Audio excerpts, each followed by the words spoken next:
20th century has seen many changes. At the beginning of the century, there weren't any televisions or video recorders. There were very few cars on the roads. People travelled on foot, by bicycle, by bus or by train. Aeroplanes were very small and dangerous. Since 1900, cars have become cheaper and the number of cars has risen. Aeroplanes have become bigger and faster. On television, we can watch programs from the other side of the world. The world has become a smaller place, and change has become part of our lives.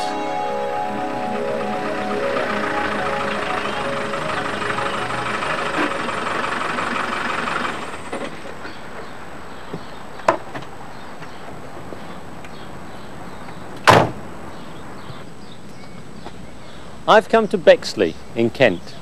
When I was a child, I lived here, but I haven't been here for a long time now. Has the place changed at all?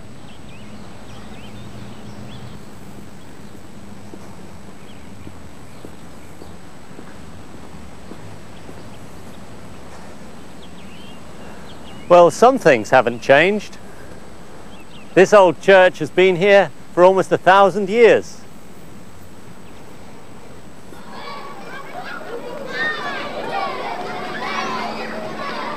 This is my old school.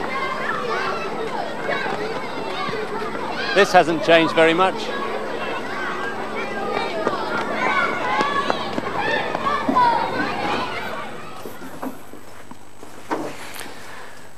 And this was my first classroom. It still looks the same, but I'm sure it was bigger in those days. Bye. We live just round the corner. The house hasn't gone yet, but it won't be here much longer.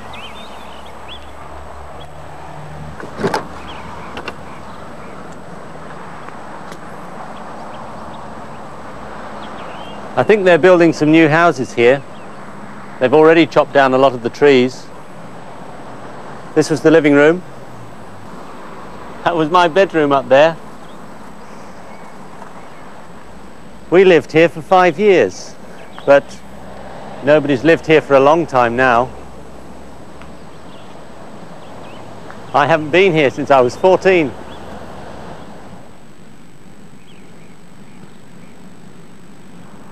I remember this tree.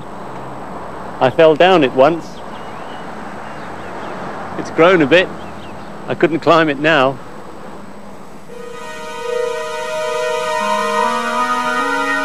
It's sad to see the old house like this.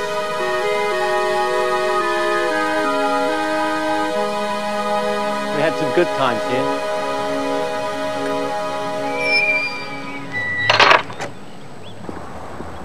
I'm now in the middle of Dartford Heath.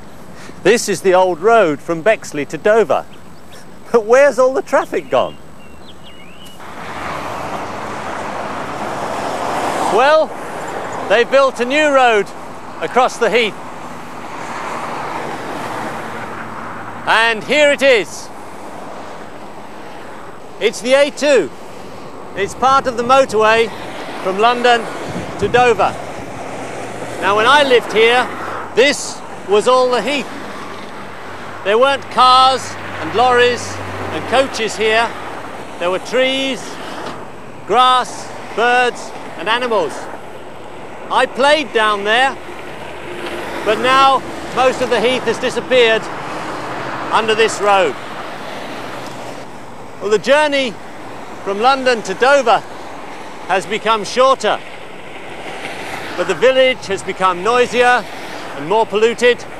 The road has destroyed thousands of trees, and thousands of animals have lost their homes on the heath. Transport has changed a lot in the 20th century. More people travel, journeys have become faster and easier. Between 1975 and 1985, the number of vehicles on Britain's roads rose by 23%. Since 1985, the number of vehicles has risen again by a further 20%. And so we need more and more roads.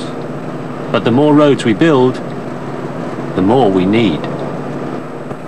Has life become better? I think so. Things have become a lot more advanced and we're able to do more things. And I think it's good that we can go to different countries easier and see different lifestyles. But do you think everything's become better? No, there's also been overpopulation and more pollution because of all the cars and factories. People know more about other countries, I think, and about how people live in other countries. So do you think things have become better? Yeah, I think so. Have they become better in every way? No, because of the pollution and things like that. Well, what kind more of... traffic and... Well, you can't really... On the motorway it gets really jammed up a lot, and so it's not easy to get anywhere anymore. How has life changed in the last 30 years? Well, I think communication has become a lot better. Things like telephones, you can call further and it's easier to use the telephone. And radio and television have become more advanced. For example, 30 years ago, there was no colour television. The number of cars has gone up in the last few years, causing a lot more congestion on the roads and therefore a lot more pollution. What about transport? How has that changed? Well, in a way, it's better because it's easier to get transport. And in a way, it's worse because it's causing a lot of pollution, which is causing greenhouse effect and damage to the ozone layer. What's the greenhouse effect?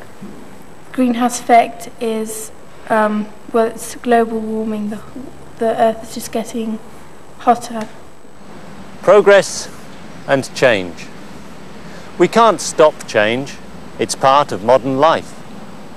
But is it always progress?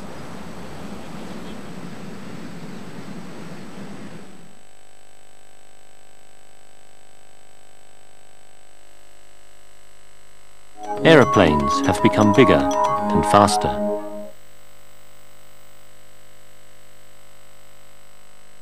I've come to Bexley in Kent.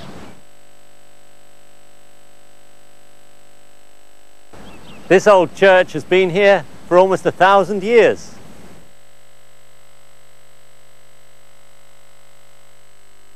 Since 1985, the number of vehicles has risen again by a further 20%.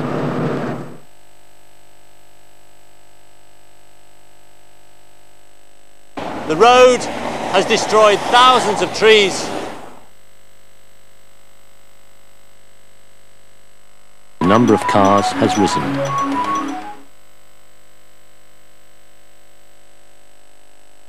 Well, some things haven't changed.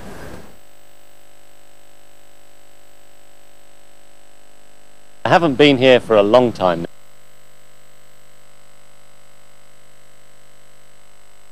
The house hasn't gone yet.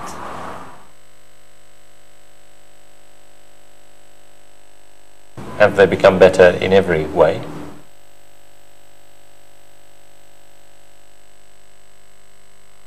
How has life changed in the last 30 years?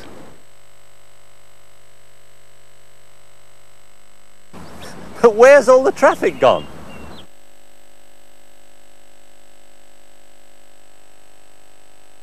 We lived here for 5 years, but nobody's lived here for a long time now.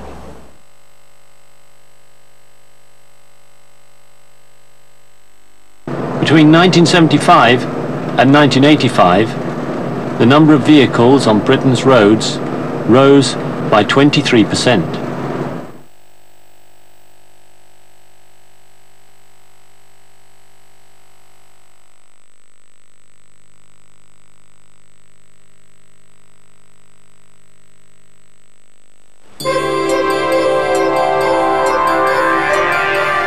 This is the longest river in England and the second longest in Britain.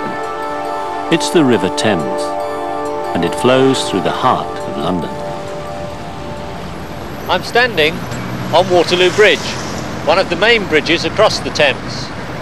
From here, you get a wonderful view of London, because Waterloo Bridge is between the two main parts of London. Over there is Westminster, with the Houses of Parliament. Westminster is the government centre of Britain. And over there, in the opposite direction, is the City of London, or the City as it's called. The City is the financial centre of Britain. Like all big cities, London has got a lot of traffic. So let's go on from here by boat. Morning. Morning. Nice to see you. Yeah, thank you very much. Nice day, isn't it?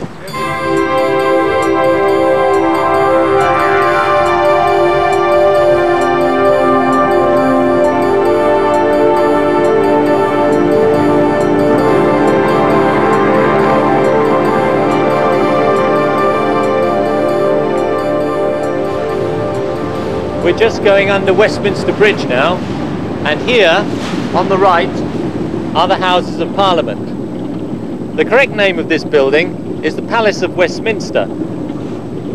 This building isn't as old as it looks.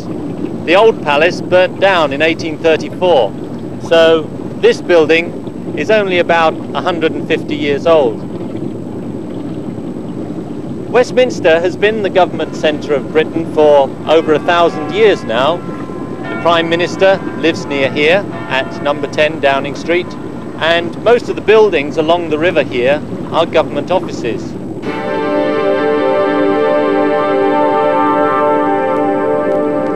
We're turning round now, and then we'll go back towards Waterloo Bridge. That's where I got on the boat a few moments ago.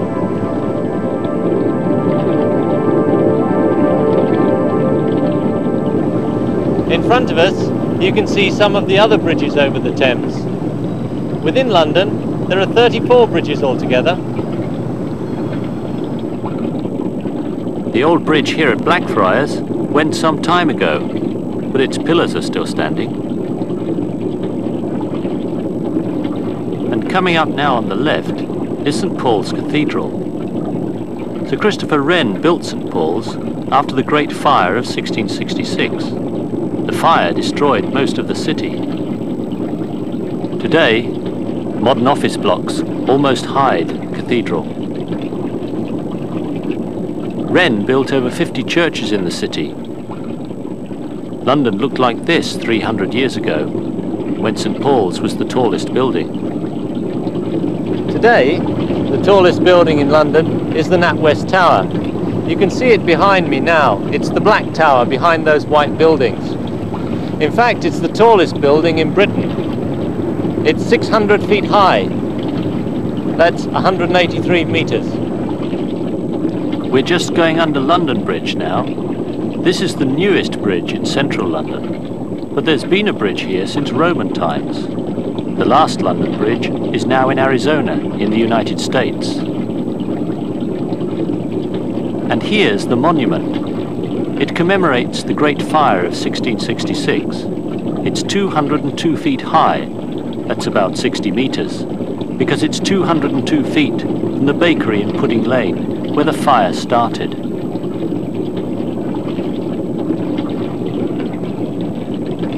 Straight ahead now is Tower Bridge. Tower Bridge is the last bridge on the Thames. The bridge can open to let large ships come through. And just before Tower Bridge is the Tower of London itself. William the Conqueror built the tower in the 11th century. Since that time, it's been a royal palace, a zoo, a prison, and a museum. A lot of famous people, including 2 queens, lost their heads here.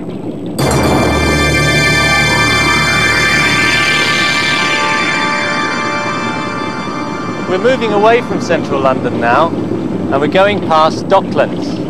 These were the old London docks, but modern ships are too big to come up the river, and the docks closed in the 1970s. The new London docks are down the river at Tilbury. Now they're building offices, flats and houses here. At one time, this was one of the poorest parts of London, but now it's very fashionable. The Thames has always been an important highway for goods and people. Now the river bus is becoming more popular because there's so much traffic on the roads. We're at Greenwich now. On the right, you can see an old sailing ship, the Cutty Sark. Let's stop here and get off the boat for a few minutes.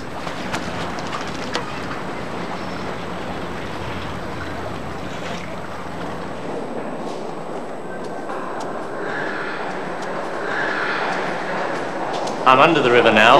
The water's up there, above me. I'm walking through a tunnel under the river. This tunnel's over 100 years old.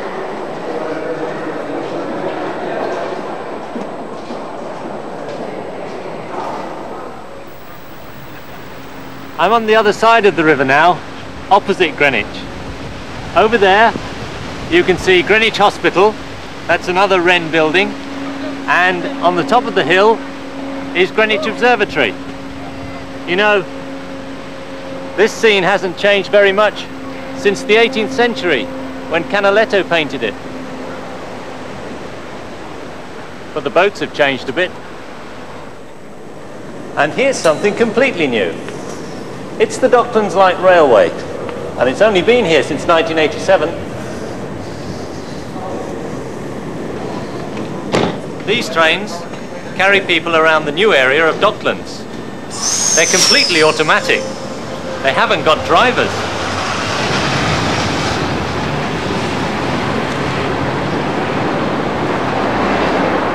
Well, I'm safely back on the boat now, with a driver.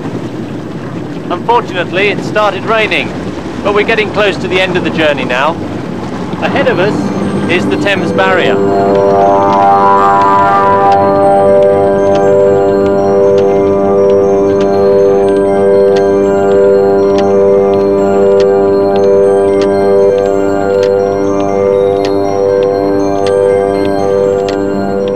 The barrier protects London from floods. The barrier itself is under the water on the bottom of the river. And when the tide gets too high, the barrier comes up and stops the tide. You can see part of the barrier now, in the centre there. Well, we've come to the end of our journey, but the river doesn't stop here. It flows on until it reaches the North Sea.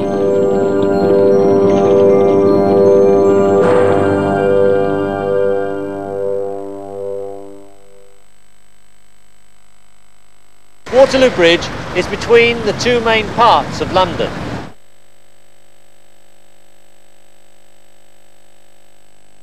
Over there is Westminster.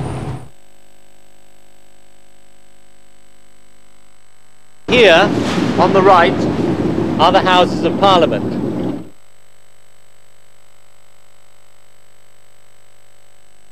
Coming up now on the left is St Paul's Cathedral. Then we'll go back towards Waterloo Bridge.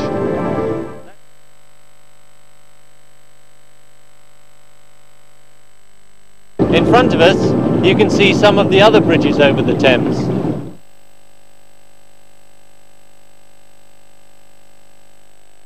You can see it behind me now.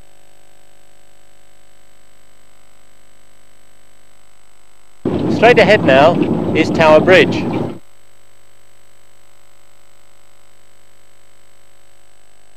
We're moving away from central London now.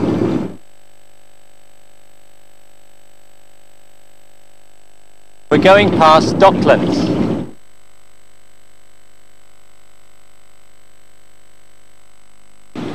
We're at Greenwich now.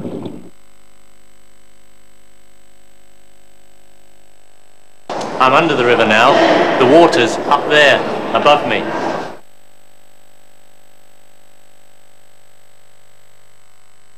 I'm walking through a tunnel under the river.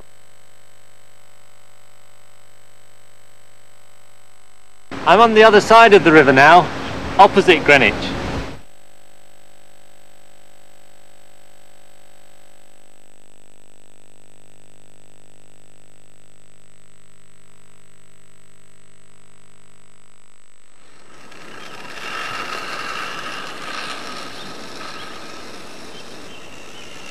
Hello!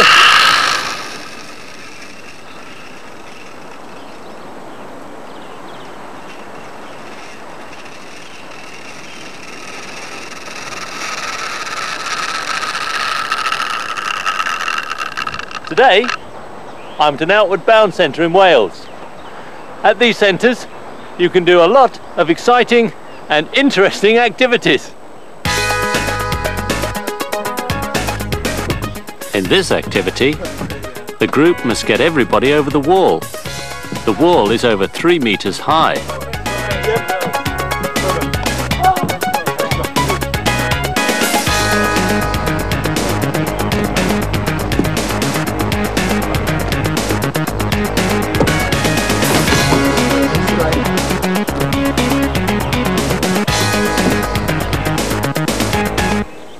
What's this activity called, Jane? This is called the spider's web.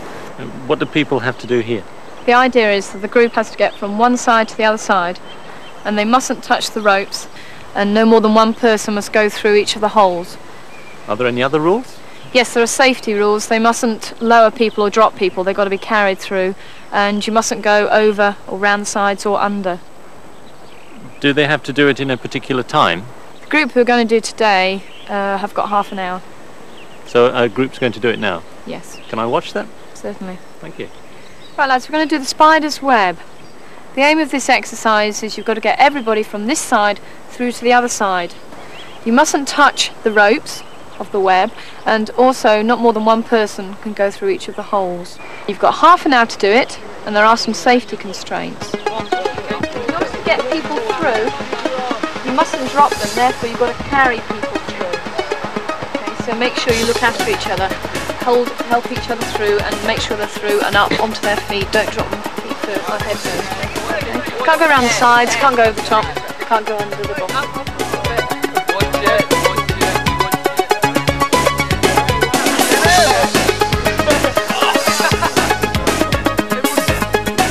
Put both knees down, Jim.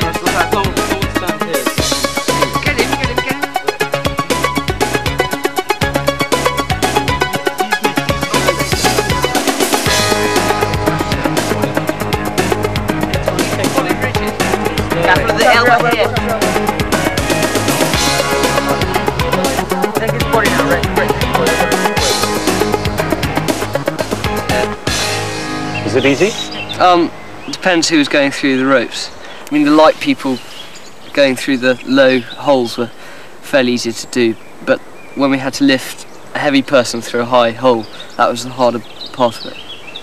So, what things have you had to do while you've been here? We did abseiling. We've also done a big zip, which is like a death slide. It's sort of a pulley. You're sort of really far up. I think it's 100 meters long. You have to go up high rates to get to it. You get sort of on this treehouse thing. You jump off and you go down a pulley, very very fast, about 30 miles an hour, I think. So we've done that, which is very good fun, but it's quite frightening. How much longer will you be here? Well, we've just got till the end of today and then we leave tomorrow morning. What are you going to do this afternoon? This afternoon, I think we're going back down to the wharf to use the canoes. Then we're going to get people across to a jetty by using pulleys and things. And then we're going to come back and clear up a bit before we go tomorrow. Are you going to have a party? No, I don't think so. No? No. Oh, shame. And what time will you leave tomorrow? We'll probably have to leave tomorrow quite early, about 9 o'clock in the morning. It's quite early for us. You're going to do this activity, aren't you? That's right. What's it called? Jacob's Ladder. And what do you have to do here? Well, the bars are set apart and they get wider and wider as they reach just the top, and you just got to climb up them as a pair. Without using the rope.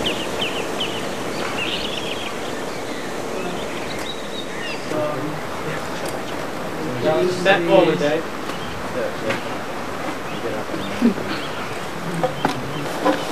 Come on, boys. Go first.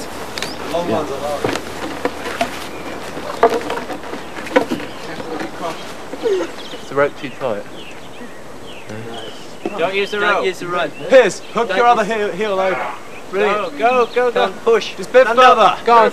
Yeah. Pull yourself hard. Okay, you got to pull up. Try to get your leg over. Nice. You're going well. Okay, heel hook. This is the long one, Dom. Do a heel hook, Dom. Don't take it too Climb fast. up here. That's good. Take it nice and slowly. Well done, man. Yeah, well done. Excellent. Well done. Okay, come back. Come down. What kinds of things can people do here at the Outward Bound centres?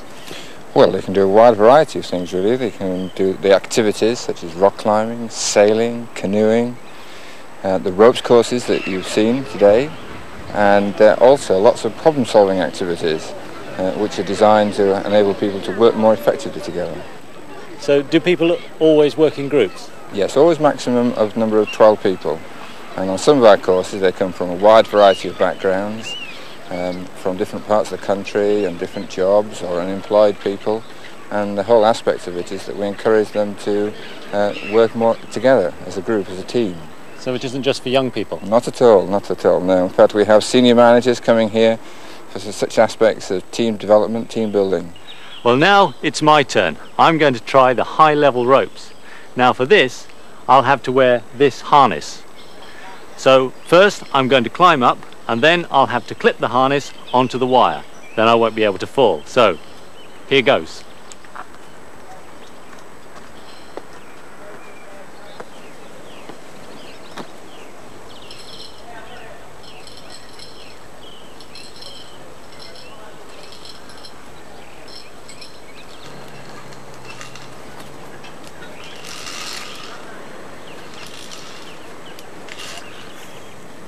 Well, first, I've got to walk across this rope bridge.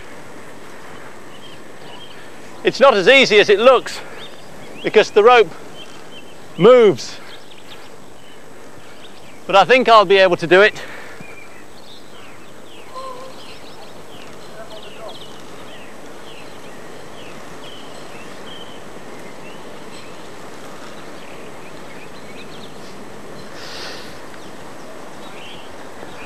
Well, that's the end of the rope bridge. Now I'll have to change my safety harness and clip it onto this new cable here. Nice and tight. Now for the next part. Here goes.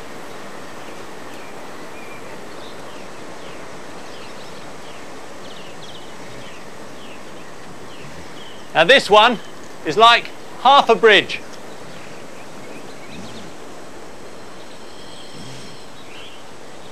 I've got to walk along this rope,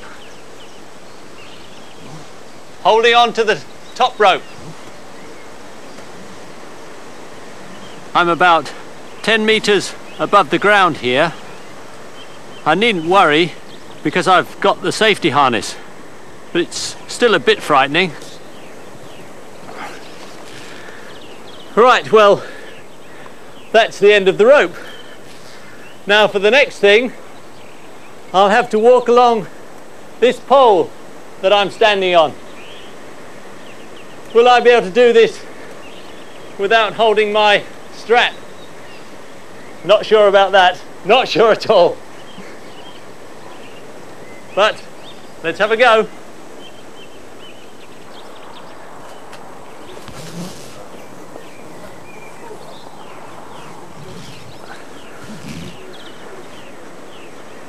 Now, can you see these two pieces of wood with the gap between them? Well, for the last task on this high-level ropes course, I'll have to step across from this piece of wood to that piece of wood. So, here goes.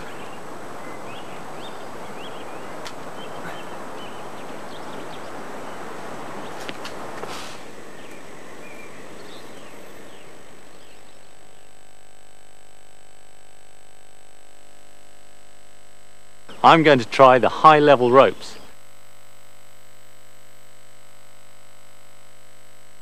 I'm going to do the spider's web.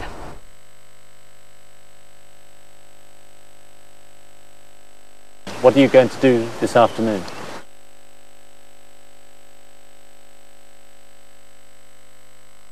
Are you going to have a party?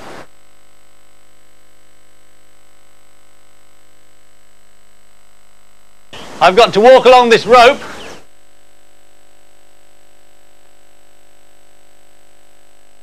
What do you have to do here?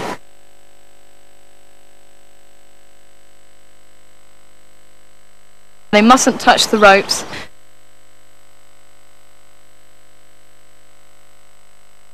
You mustn't drop them.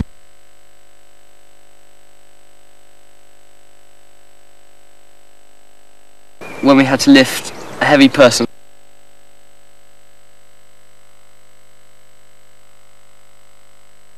I'll have to wear this harness.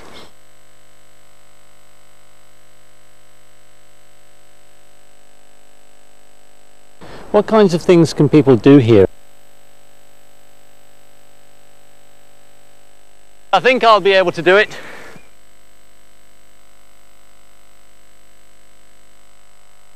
Will I be able to do this?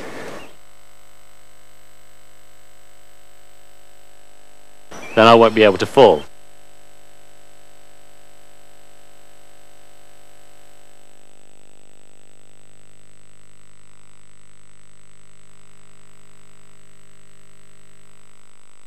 In our modern world, we take a lot of things for granted. Take petrol, for example. You drive into a garage, and there it is. But what is petrol? Where does it come from? How is it produced? Petrol comes from oil. Oil is found in many different places in the world. It's found in the desert, in the Arctic, and under the sea. I asked a geology student from Oxford Polytechnic to tell me how oil was formed. Oil was formed millions of years ago when small animals and plants in the sea died and were buried on the seabed by clay and sand. Rocks were formed from these layers. The dead bodies were crushed